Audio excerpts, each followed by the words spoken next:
Assalamualaikum warahmatullahi wabarakatuh. Bismillahirrahmanirrahim. Teman-teman semua, jumpa lagi di channel kita.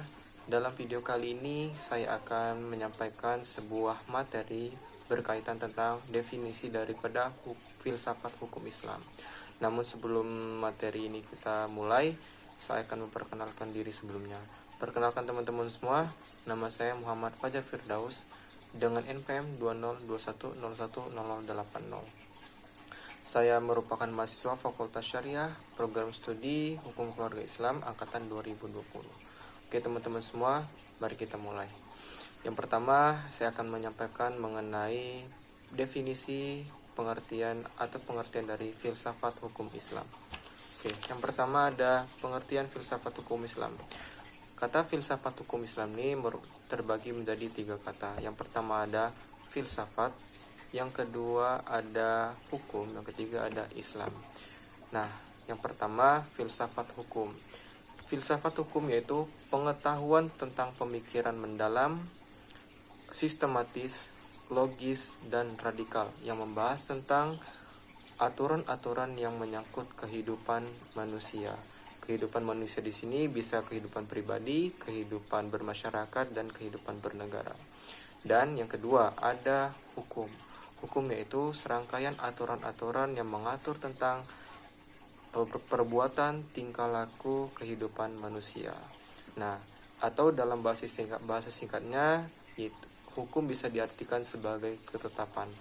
Yang ketiga ada filsafat hukum Islam. Nah, ini filsafat hukum Islam di sini merupakan kajian filosofis tentang hukum Islam, sumber asal muasalnya, prinsip penerapannya, serta manfaat hukum Islam yang diberlakukan dalam kehidupan masyarakat.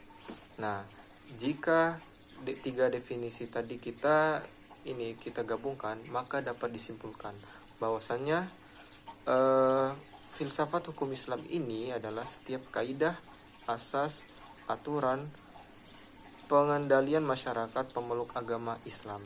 Nah, adapun kaidah-kaidah di sini yang dimaksud merupakan setiap adalah Al-Quran, hadis, pendapat-pendapat para ulama atau ijma, dan pendapat sahabat, pendapat tabi'in, atau fatwa lembaga-lembaga keagamaan. Filsafat hukum Islam juga dapat diartikan pula sebagai hikmah at-tashri'. Nah, itulah tadi beberapa dari definisi seputar filsafat hukum Islam. Selanjutnya yang kedua ada faktor yang menjadi ciri filsafat hukum Islam. Faktor di sini ada yang pertama, 1, wacana atau argumentasi. Menandakan bahwa filsafat memiliki kegiatan berupa pembicaraan yang mengandalkan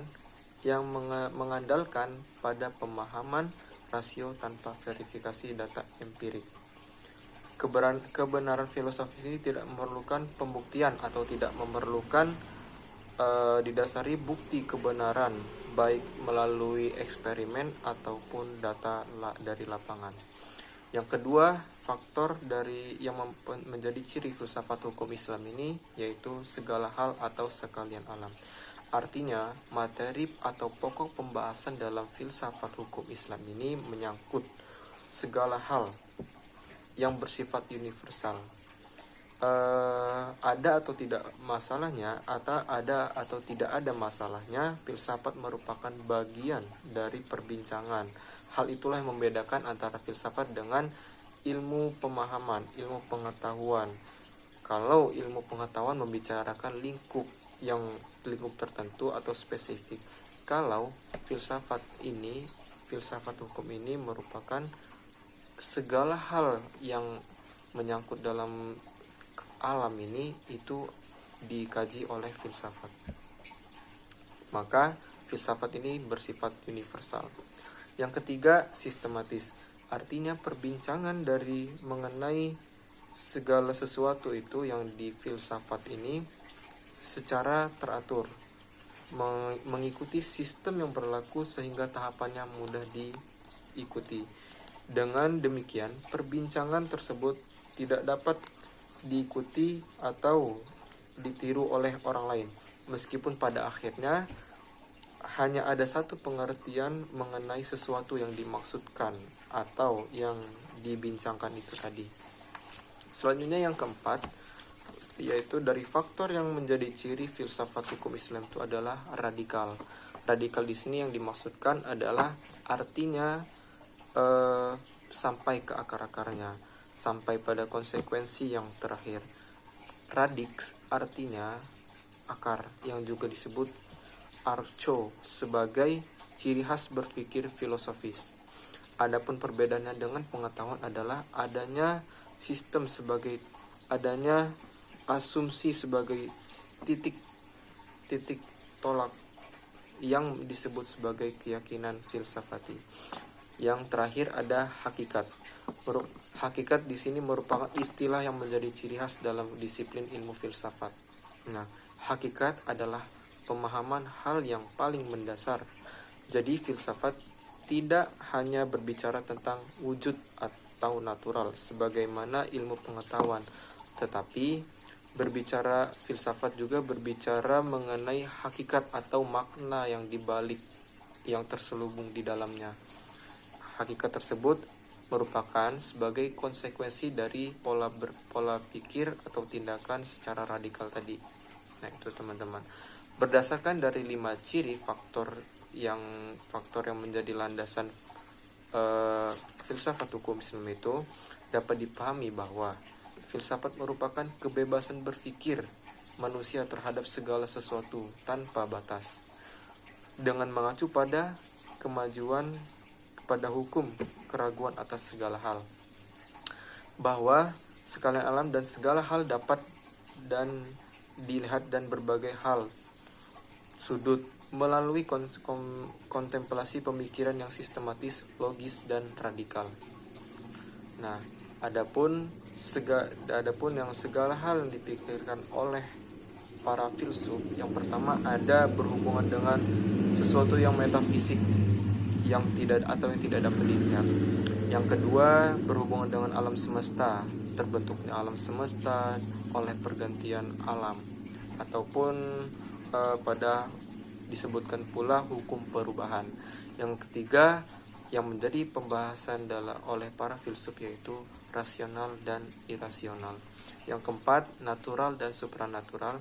Yang kelima berhubungan dengan akal, rasio, pikiran, intuisi, dan persepsi. Yang keenam sehubungan dengan hakikat yang terbatas dan tidak terbatas. Yang ketujuh berhubungan dengan teori pengetahuan pada semua keberadaan pengetahuan manusia yang objektif maupun subjektif. Yang kedelapan berhubungan dengan fungsi dan manfaat segala sesuatu yang didambakan ataupun yang dihindarkan oleh manusia. Yang kesembilan berhubungan dengan spekulatif yang bersifat rasional tanpa batas, sehingga berlaku pemahaman dialektis terhadap berbagai penemuan hasil pemikiran manusia. Oh ya teman-teman semua, tadi ada beberapa materi yang sedikit saya lupa ketinggalan, yang berkaitan tentang definisi ya. Definisi itu terbagi menjadi dua. Definisi yang pertama ini yang jenis ya, berkaitan dengan jenis. Jenis ini dimaksudkan ialah pengertian yang dipisahkan karena pengertian yang dipisahkan yang menyangkut beberapa luar dari makna hakikat itu tadi. Yang kedua ada definisi yang dipisahkan karena perbedaan jenis. Yang dimasukkan di sini jenis adalah perbedaan jenis atau jenis dari manusia. Contohnya manusia dengan hewan itu tadi. Nah, itulah teman-teman pada kesempatan video kali ini yang dapat saya sampaikan. Mudah-mudahannya ada manfaatnya dalam penyampaian kali ini.